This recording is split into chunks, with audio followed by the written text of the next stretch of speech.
Hey, witches! It's Marcel and Hannah here to tell you about a new show coming from Not Sorry Productions, and it's called The Real Question. It's hosted by Vanessa Zoltan and Casper Kuile, who you probably know from Harry Potter and the Sacred Text. Each episode, one of them will bring a question from their lives, and the two of them will try to work out the answer while putting the questions into conversation with two texts. Whether those are movies, songs, TV episodes, literature, articles, who knows? So in episode 1, Vanessa brings the question, should I really be teaching my stepdaughters about the tooth fairy? Which does lead me to want to ask you, Marcel, are you going to tell Elliot there's a tooth fairy? Oh my God. I haven't even thought about this, which is funny because Elliot, as far as I know, doesn't have any loose teeth yet, but it is something that sort of comes up every time we're FaceTiming with my mom or my grandma. They're immediately like, Elliot, do you have any loose teeth? And I think it's because my own childhood with tooth losing was maybe very traumatic for the both of them because I was a little bit obsessive compulsive. Anyway. You have an intense relationship to the losing of teeth. I remember you, Hannah, telling me that your mom had taught you that Santa Claus was an idea. That it was like a way of sort of celebrating and gift giving. And so you were able to like appreciate the idea of Santa Claus without feeling like your parents had lied to you. And I was like, yeah, that's what I'm going to do. And then Elliot's daycare brings in a Santa Claus. So I was like, well, that makes it complicated. It makes it harder for me to argue that this is a metaphor when you brought in a guy with a beard. I mean, listen, I know it's complex to lie to your children, but my friends who have kids who are old enough to be losing teeth, I do love hearing their stories about sneaking into their children's bedrooms at night and trying to slip something under their pillow while they sleep. Yeah. So I don't know. I don't know what we're going to do. Maybe I would benefit from listening to this episode where Casper and Vanessa talk it out. Well, lucky for everybody who's listening right now, we are going to drop this episode into your feed. In fact, we have. That is what you are listening to this very moment. Mm-hmm. So we are all going to get to grapple with this, as it turns out, thorny tooth question. Thorny tooth. Thorny tooth is a great phrase. And once you've listened to the episode and decided that you love this and it's your new favorite podcast, your new second favorite podcast. Second favorite. You should go subscribe. Yeah, highly recommend. I'm Vanessa Zoltan. And I'm Casper Kuile. And this is the first episode of The Real Question.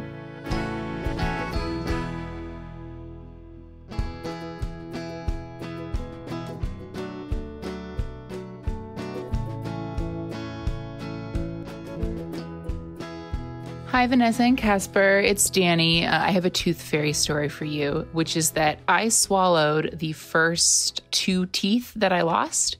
The first one happened when I was in kindergarten, and I remember that when I realized the tooth was gone, the entire class stopped whatever we were doing, and we all moved furniture out of the way and searched the whole classroom looking for my missing tooth. It was never found. We then assumed that I had swallowed it and not realized it. So since I couldn't leave my tooth under my pillow, I had to draw a picture and write a little note to the tooth fairy explaining the situation so that she would give me money.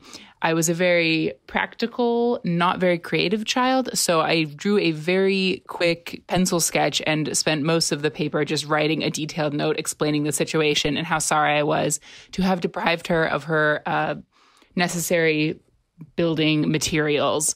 And then I'm pretty sure I'll have to ask my mother to confirm this. I'm pretty sure I also swallowed the second tooth I lost and had to write another note. But eventually I figured out the tooth thing and stopped eating them. So it all worked out well in the end. Casper, Danny did such a good job of setting up the theme for today. We're going to be talking about the tooth fairy, and we're going to be talking about the fact that it's awesome and weird.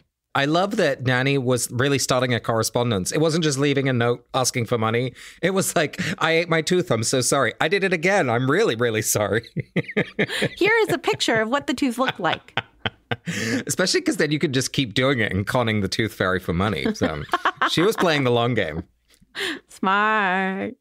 Vanessa, you and I have been friends for nearly a decade after we met in divinity school, even though you're a fierce atheist and I'm a something that I still don't know the right word for. And what I love about our conversations is that we'll often bring big questions to each other about ethics, about how to live, about what's the right thing to do, about how to navigate difficult emotions. And this podcast is all about having those conversations, but with a little bit of help from two texts that we're familiar with and we think that could help us figure out this question. Yeah, and I think we're in a particular moment, and I am aware that probably everybody throughout history has felt that way, but it feels like the stakes are so high right now in terms of our political situation, in terms of living through a pandemic, in terms of reckoning with what it means to live in a climate-changed world, in terms of receiving the wisdom of the Me Too and Black Lives Matter movements.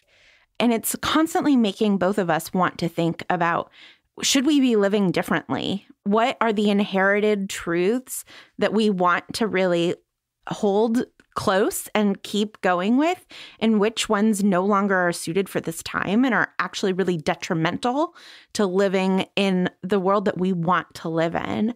The question that we're going to ask today is whether or not I should perpetuate the story of the Tooth Fairy with my two stepdaughters. But that's a question that's about so much more than just the Tooth Fairy, even though it's a very low stakes question, right? Like, the Me Too movement isn't necessarily like greatly moved forward by whether or not I give $1 in exchange for a tooth for my stepdaughters. But I do think that if we practice looking closely at how we behave and think this is an opportunity to be thoughtful, this is an opportunity to be intentional, then we can use that when big moments of crisis also happen.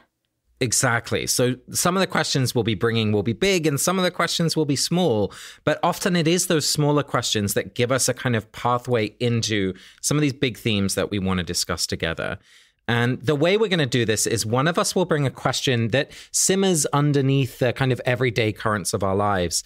And to help us think about it, we'll bring two different pieces of text. It might be a scene from a movie or a poem or an essay that we've read or any source of kind of cultural text that resonates with us on this question.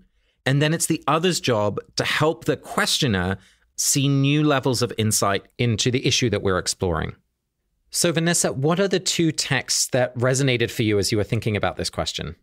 I brought an article about the Marquis de Sade and Jeffrey Epstein and the song Super Trooper from Mamma Mia. Wow, the Marquis de Sade and Mamma Mia. I'm not sure these two texts have ever been put together, so I'm excited to see what we find. They are natural companions. They are peanut butter and chocolate. And the reason that we want to draw on these texts is that so often when we look at a question head on, we'll see one set of answers.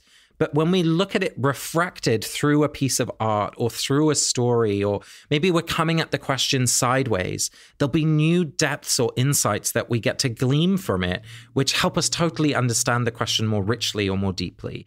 Yeah, and the other thing is we're going to bring sustained attention to like small snippets of text, and we're going to look really closely at very few words at a time.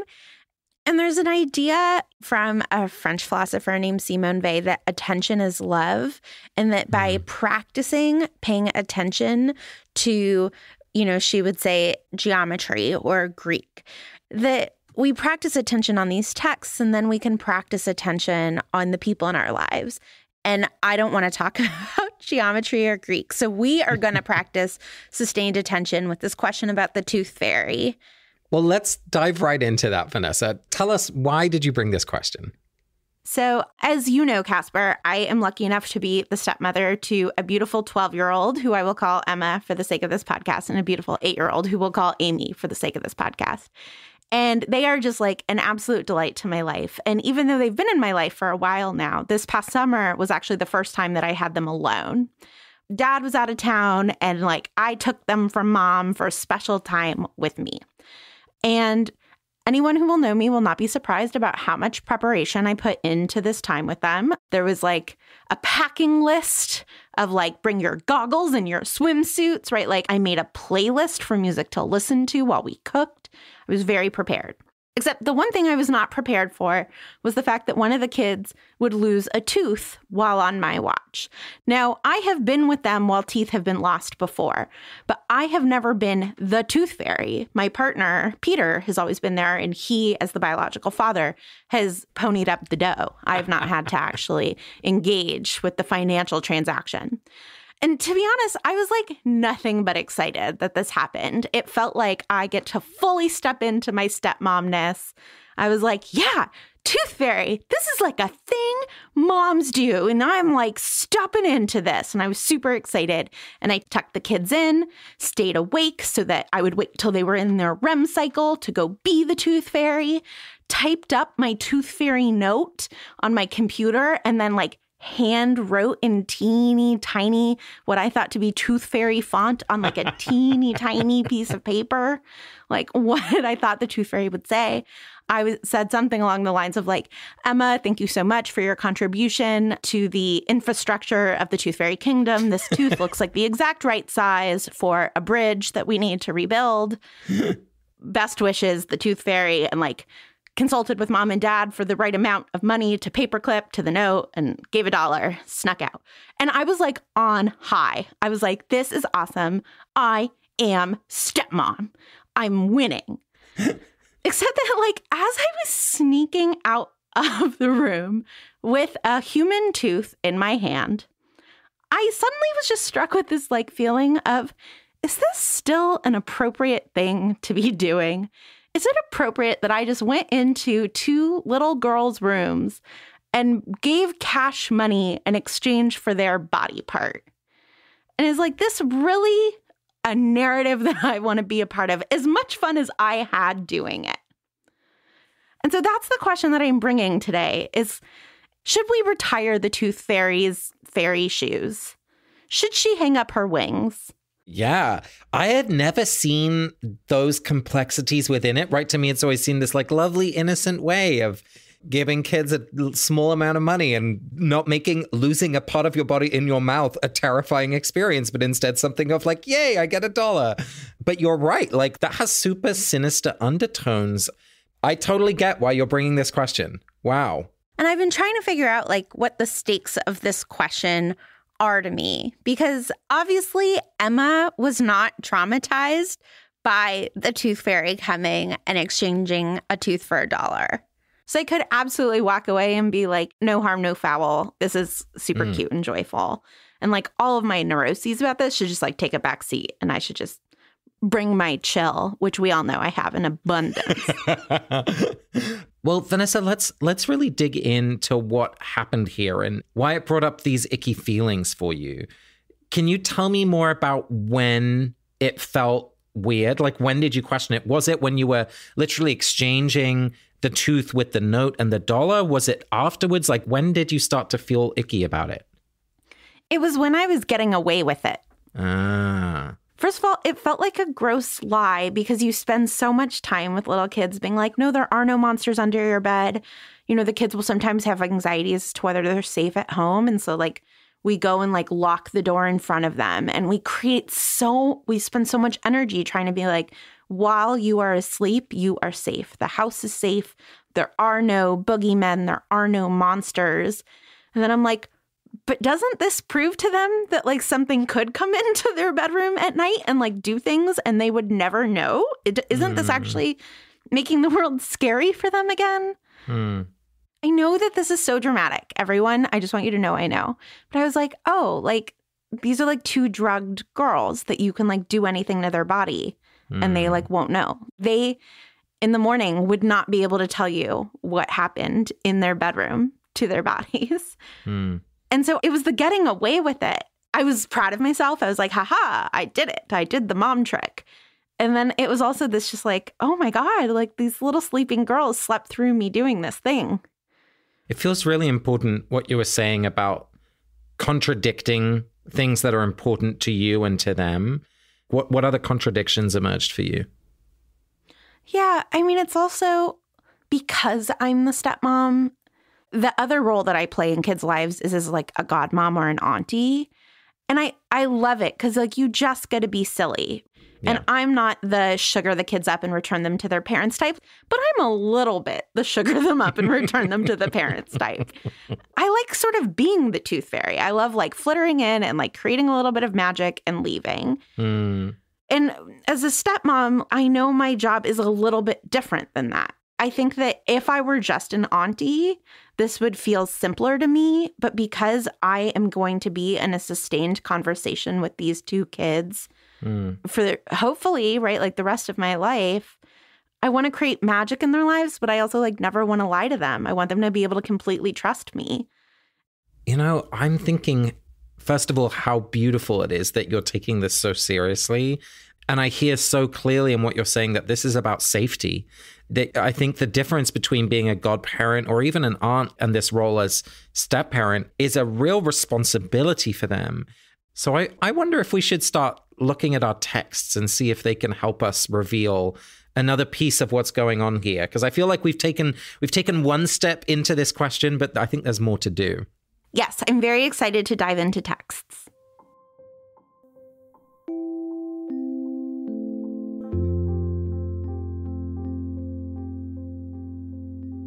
So the way we're going to do this is you have brought two texts. And what I mean by text is not just like a book or a poem, like things that are written down, but really kind of cultural objects that we can study, that we can closely interrogate. So it might be a movie or a song, or it might be a beautiful piece of visual art, or it really can be all sorts of things that we bring that to us somehow resonate with this question. So can you remind us what is the first text that we're turning to today? Yeah, the first text is this article in the New York Review of Books by Mitchell Abador called Reading Sod in the Age of Epstein. And I just want to offer a trigger warning here because I'm going to be talking about the Marquis de Sade and Jeffrey Epstein, both of whom were serial predators. I'm going to try to keep my language like away from the specifics of the crimes that they have committed, but that is the topic. And that is what is at stake for me, right? Like there was that moment you graciously asked me, like, when was the moment that it turned sour for you? And it was a moment where I suddenly was like, oh, I am not a predator, but like I could be a predator, right? Like I could be talking about fairies and fairy tales. I was like, am I the wolf in the grandma's clothes, right? And like really there was no guilt. Like I don't think I was the wolf, but I was suddenly afraid of all the wolves that could get into their room one day. And so the article is asking this question of whether we should still be reading the Marquis de Sade, given where we are in conversations about the Me Too movement, specifically around Jeffrey Epstein and the crimes he committed. And the Marquis de Sade, for those of you who don't know, was a French quote-unquote philosopher and novelist. He lived from 1740 to 1814. And he's like gone in and out of favor a lot as far as being read since his death over 200 years ago. And basically, he was all but forgotten for 100 years. And then in the early 20th century, he like had this moment. And there's an argument to be said that he's having another moment now. In the last couple of years, one of his books got retranslated into English and the last one of his untranslated novels got translated into English just in 2020. And so the Marquis de Sade is the person who like gives us the word sadism, like that word sadistic, sadist is based on his last name. And he was a sexual predator and a regular sexual assaulter that the system would protect again and again. He kept getting released from prison. And so what he wrote about was he novelized and philosophized about what he called freedom, but was really about the sexual liberation of entirely subjugating somebody else. And the reason that he's gone in and out of fashion over the last 200 years is that I think that there are moments where we're like really tantalized by that idea of freedom, the idea that like you're allowed to want whatever you want and like, right, don't yuck my yum and like kink is good. And that is all true. And then it goes to this extreme where we're like, oh, right, but too much of that actually becomes about subjugation, right?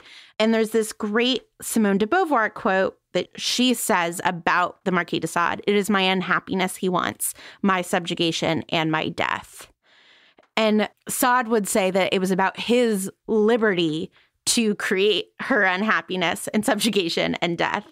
And so this is, I think, a live conversation and a complicated one where sadism with consent is not bad, right? But like the Marquis de Sade and the way that he talks about it and thinks about it, I agree with de Beauvoir, right? Like he wants women unhappy, subjugated, and dead. And so this article is saying, can this please not be a moment where he comes back into fashion? In the time of Jeffrey Epstein, I don't want the Marquis de Sade to be translated again and to have like the New Yorker writing articles about how great the translation is. Like, this is not the moment. And the quote that I want us to look at is this. It says that Epstein's predations present us with this: a vision of precisely how money and power twist those relations. And that really, I was like, yes, that is my concern. That is my concern, is that like me going into a bedroom where two little girls are dead to the world asleep with money and like the power to take their body part with this like story of I'm a fairy princess, like is twisting that relationship. So again, the sentence is, it's a vision of precisely how money and power twist those relations. And I don't want anything to twist my relations with these kids. I just want to be the one who makes all their favorite food. It's such a powerful sentence, Vanessa, because it feels to me like there's two parts of it. And I wonder how this resonates with you. Because as a parent, there's always going to be power. There's always going to be money. And in fact, that's part of your responsibility is to manage those things, to keep children safe and to raise them as healthily and well as you can. And then the second part of the sentence is that twisting. And that feels like the crux of this sentence for me. And so I wonder how you navigate the reality of having to have more power and obviously money in relationship to the kids. And where is that line of having that safely and when it twists? I mean, I think to some extent I still hide behind my lack of technical power in their lives.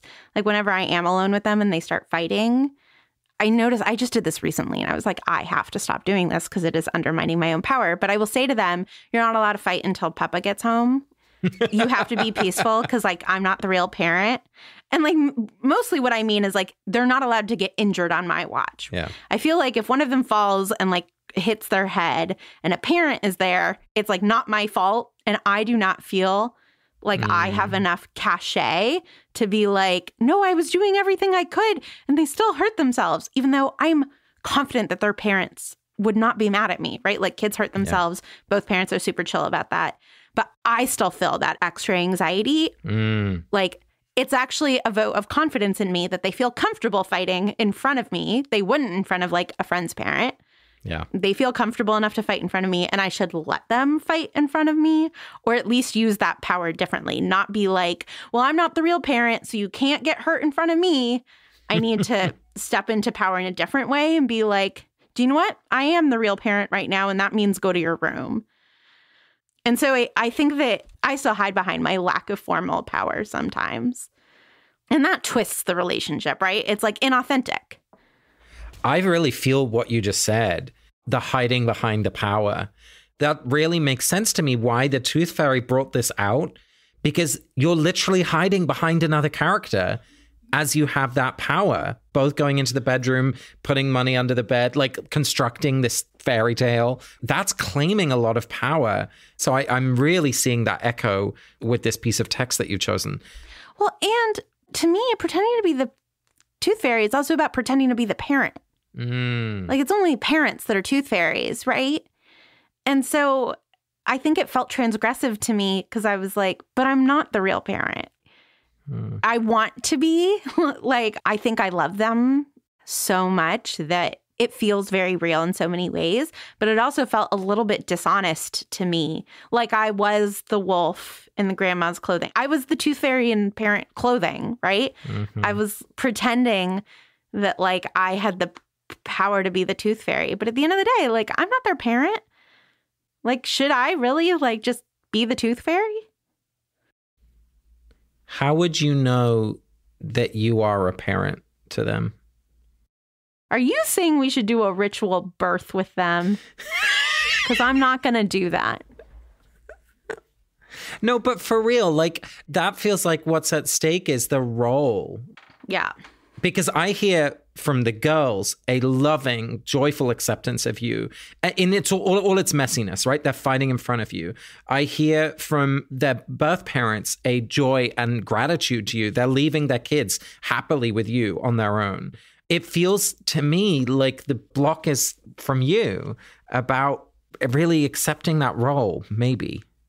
Yes and no. I also just it's about me respecting their biological mom, right? Like, I didn't meet Emma until she was 8. Amy doesn't remember before me, but Emma does. And it's a genuine, I want to be honest, right? About the fact that, I wasn't there for a lot of things. I never changed a diaper with either child. And to this day, if one of them is, up in pain late at night, they wake their dad. They, don't wake me, right? Yeah. I mean, it's just, I'm not their mom. I'm not. Yeah. I am this other thing, right? I mean, I remember the first time I took the kids to a trampoline place, and it was just me and the kids. And this woman came up to me in front of the kids and said, "Are you the mom?" And both girls looked at me neither of them were "No, she's not our mom." And neither of them were "Yeah." They both looked at me what do we say? At the trampoline place, yes. But in general, no. Right? It was just this oh. Honestly, Vanessa, I feel so much empathy for your situation, because I think partly what makes it hard is that constant navigation of yes, at the trampoline place, not at home. Yes, Tooth Fairy in this moment because mom and dad aren't here, but no, if they were here. I understand so much about why it would have this confusing set of feelings that comes up around this question. I mean, is there something that you've discovered that is the specific powers of a stepmom that you've had to step into? That's different from a parent, but still parent-like? I mean, that's the thing, right? Is there's no manual as to how to be a parent, but there's super no manual as to how to be a stepmom. What do? Turn to Snow White? No. And I also think that both girls, and I'm sure this is true of parenting too, but both girls want me to be very different stepmoms. One of them feels much more comfortable with me being this extra mom than the other one, who, really does treat me as more of a beloved babysitter. And I think it's totally fine to let them set those boundaries. And I think so much of my job is to pay attention to that and to honor that. And if one of them got injured at the trampoline place, I was the one who paid and therefore signed the thing saying that they're my responsibility and I was supposed to watch them, and it's up to them and then it's not up to them. Well, that's the central challenge to me, I think, because, you have those comfortable moments where, as you say, you're letting them lead. You're saying, don't fight until Papa gets home, right? You get to be there without imposing on them. But then there are moments, and the trampoline place was one, and the Tooth Fairy, I think, is another, where you're having that power, whether you wanted it or not. And you're coming up close to the realities of, oh, I have to protect you. And that pain of something bad happening to them is just imposed on the situation. And that's a whole extra burden. I'm just wondering if that resonates, that kind of experience of the danger or the pain of the power that you then have. Yeah, I think that gets back to that question that you asked me. When was the moment that you were oh, this is complicated? And I thought it was a moment where I was being the Tooth Fairy is complicated, when really maybe it was a moment that I was being a parent is complicated. It was I became a parent a little bit more, right? I don't think you go from being non-parent to parent, but I became a little bit more parent in the moment where I was oh, the Tooth Fairy isn't just fun. Yeah. And oh my God, something horrible might happen to their little bodies one day, right? And that is obviously part of loving a child. It's not that it had never occurred to me that bad things could happen to them. It was just I felt how vulnerable they were and how little control I had over their vulnerability. I can plan all the meals and I can make all the playlists and Yeah, I can totally understand that. This absurd situation of having power, but also knowing that the power has limits and that they will be hurt. They will be heartbroken. I mean, bad things will happen, right? The people we love will die and we can't do anything to stop it. And it feels like that precious, powerless, hopeless, beautiful experience was just all wrapped up into that moment of like tiny handwriting and like slipping a note under a pillow. Yeah, that feels so real to me. Before we complete the conversation with this text, let's just look at it one more time and see if there's anything in here that we haven't yet picked up on. Yeah. So the quote one more time is vision of precisely how money and power twist those relations. Is there anything that strikes you this time, Vanessa? Something maybe clearer that sparkles through this time? Yeah, it's power twists relationships, but like not all twisting is bad. Like, it's just one of my pet peeves in the world when people step away from their power. When people are like, oh, I was just a person on the subway witnessing something racist. It wasn't my job. Or I'm just X, Y, and Z. And like, they don't see the authority and the power that they have. And so I need to stop saying you can't fight till Papa gets home. And what I actually need to do is be like, go to your room, right? Prevent them from hurting themselves, not by reminding them that I have no power, but by stepping into my power. Because like, it's just cowardice, right? Like, I don't want to be power grabby because I want to respect their parents and I want to respect the fact that like I wasn't around all the time. But I also need to stop hiding behind that. I want to reframe the coward piece because actually I think you've earned this responsibility, right? If you had done that day one, my God, the girls would have been like, screw you, right? Like, you don't get to tell us what to do. You're not my mom. Yeah, exactly. And they'd be right, you know? And it feels like over these 4 years, like you've earned that right. Like that's the invitation is now there. You know, I think it's taking the next faithful step in this step parenting journey, which you've honestly done so beautifully.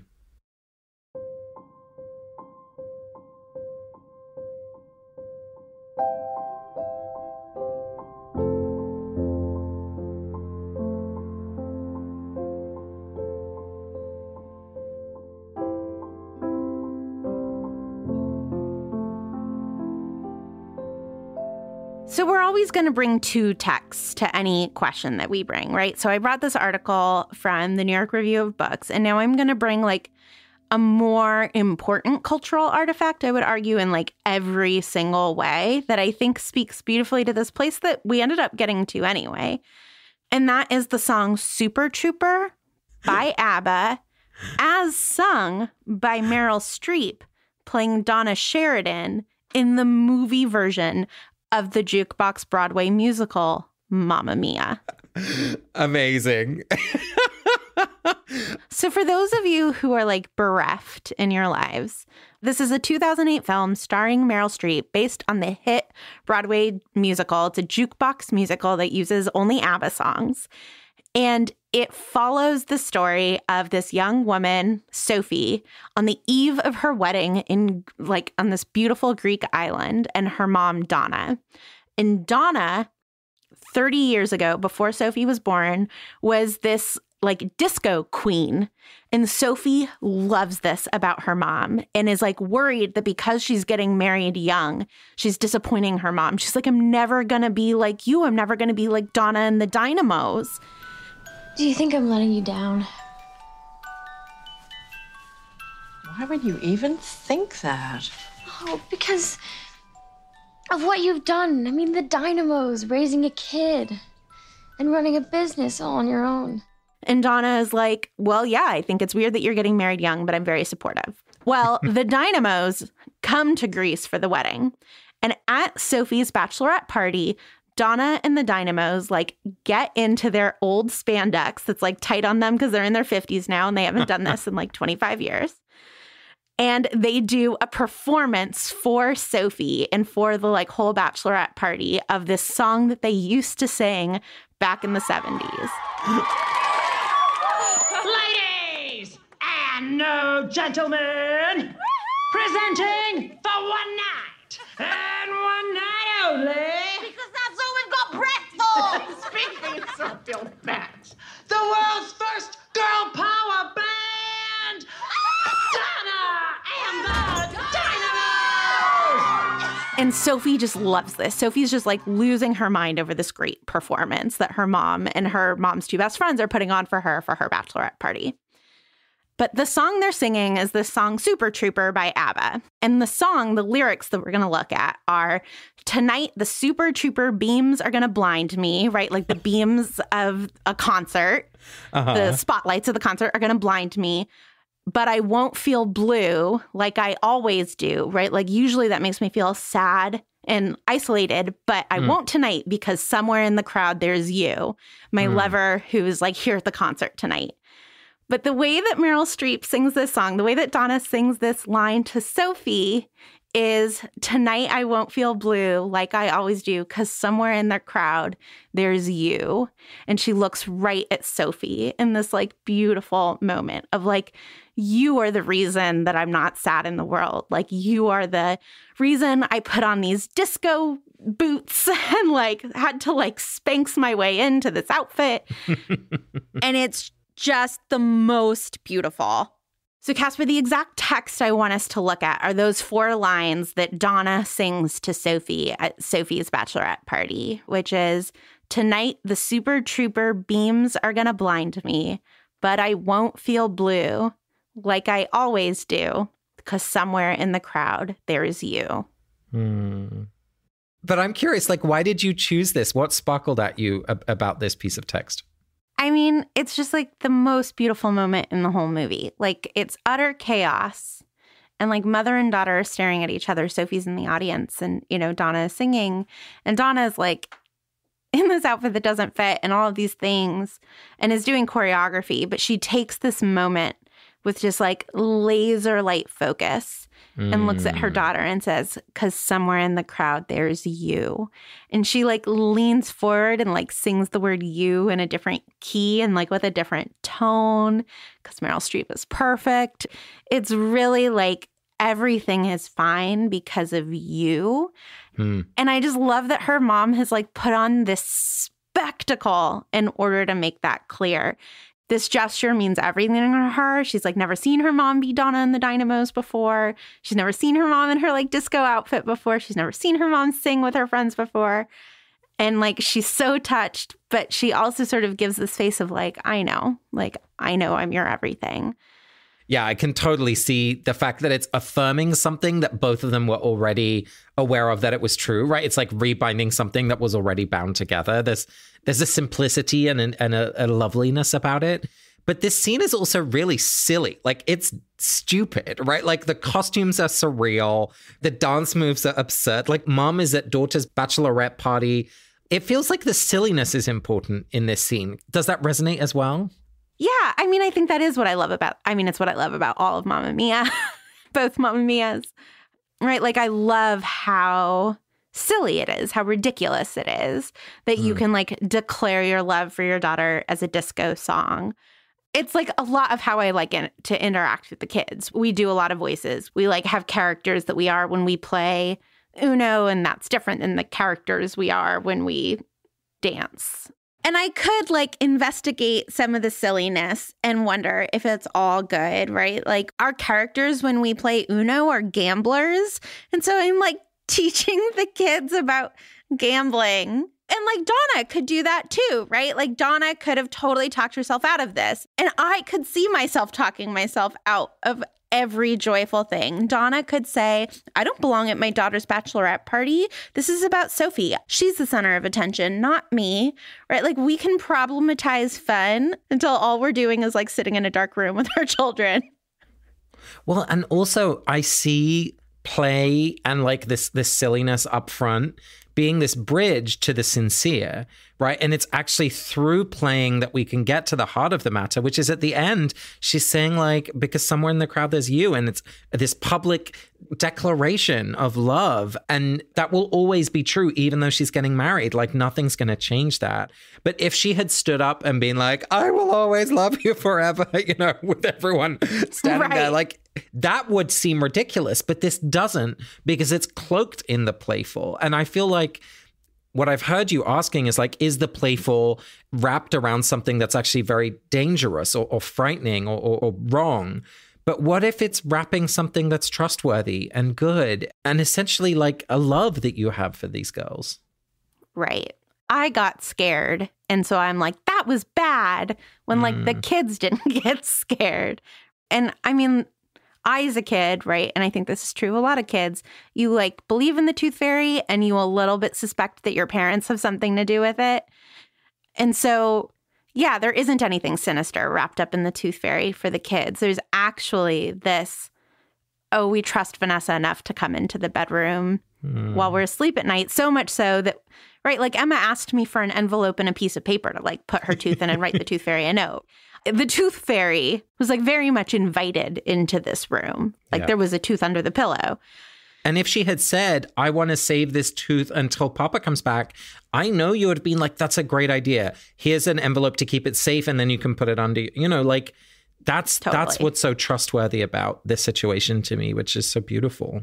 Right. It's not the bait and switch of the kind that Jeffrey Epstein and the Marquis de Sade That's right. did regularly. That's right. It's a bait and switch like what Donna is doing. It's a bait and switch of, I'm just singing a silly song, but like really the message here is I love you. Yeah. And the thing that made me feel like that I was being Jeffrey Epstein was just the fear of the fact that Jeffrey Epsteins are out in the world. It was this realization of like, oh my God, they are vulnerable. But that doesn't mean that that doesn't mean I'm Jeffrey Epstein. We've talked about these two texts separately, and I wonder, as a final reflection exercise, what happens if we can combine these two texts and make one whole new text? And we're really inspired by the ancient practice of florilegia here, which really comes from a Christian monastic context where monks would be writing out a particular piece of biblical text, often the Psalms, that really stood out to them that day. And by doing that every day, they would construct a whole new text, essentially, from different quotes. So it might remind you of a quote journal, for example, and then reading that as one whole text rather than lots of little bits. Because sometimes you might find echoes or interesting new angles to that new constructed text. So I'm going to read to you, Vanessa, the two bits that you've chosen. I want to ask you to think about the question that you have of how do we deal with the tooth fairy? Is it a good thing? As I read you this final little text that you've chosen. A vision of precisely how money and power twist those relations. Somewhere in the crowd, there's you. Yeah, it's like because of the kids, I'm seeing how scary the world is anew. Like I used to carry that fear for myself and then like abstractly for the world. But because in the crowd there are these two kids, I like have a new vision of precisely how money and power can twist relationships, right? Like they give me this like specific way to be terrified again. And I mean, like the thing that wants me to feel called to is to step into my power, not just to say, you don't fight because I say so, not you have to wait until Papa gets home. But I also want to step into my power of like advocating outside of the home. I step away from power all the time. I'm like, that's not my job. I need to stop. It's so childish in a bad way. It's just not being a grown-up, right? Being a grown-up is about acknowledging the power you have and using it to the best of your abilities. And it's okay if you make it look like the tooth fairy. There's power in that. I love that. I really hear you coming to that clarity on a kind of meta scale. I wonder if there's anything specifically with the tooth fairy. Next time a tooth falls out and one of the girls says, hey, Vanessa, I lost a tooth. Is there anything that you're going to do differently next time? I mean, the thing I feel really called to is for that is like to make it even sillier. To be like, oh, the tooth fairy's going to come. Like, do you think she likes to eat the teeth? Because maybe then we should bake brownies and put the tooth in the brownie. Just really lean in. It's like such a weird idea. It's so delightfully strange that we're like, there's a fairy in fairyland and she needs this tooth so much that she's going to fly to your house at night while you are asleep and give you money for it. Like, what a delightfully strange story. So I want to go full Donna and like go sparkles and like choreograph it and be like, how do we make this weirder? The tooth is going to do disco dancing in spandex. That's what I'm waiting for. Should we dip the tooth in glitter? Actually, that's awesome. You could make some really cool jewelry with like glitter covered teeth. Like, should I make tooth earrings? Like, I'm just really going to want to explore with the children how we can make this weirder. And then have their biological mother being like, never mind, I don't trust you alone with my children. And then this whole problem goes away. Oh my gosh. Oh, Vanessa, I'm so grateful that you shared this question with us and that we got to think about it through these 2 texts. And next week, I'll be bringing a question to you with 2 texts. And I just hope we'll have the same good conversation next time around. Well, Casper, I want to thank you for talking this through with me, but also I want to thank the Marquis de Sade and Mamma Mia. Couldn't have done it without you.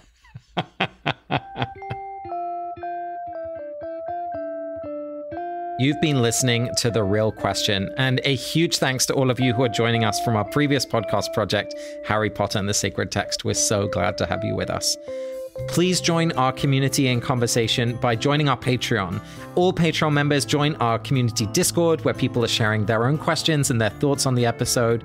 You get to send in voicemails that we can feature in the show, and you'll know what question we're sharing next week before the show airs. Plus, there's all sorts of other fabulous perks, so head on over to patreon.com/realquestionpod. We can only make this show thanks to your support, so we really appreciate it. Thank you. You can also follow us on Twitter, Instagram, and Facebook, and sign up for our newsletter at realquestionpod.com. We are a Not Sorry production. Our executive producer is Ariana Nettleman. Our music is by Nick Boll, and we're distributed by Acast. Thanks to Julia Argy, Nikki Zoltan, Megan Kelly, Molly Baxter, Danny, and all of our patrons who submitted voicemails, and our dear mentor, Stephanie Pulsell. We'll be with you again next week.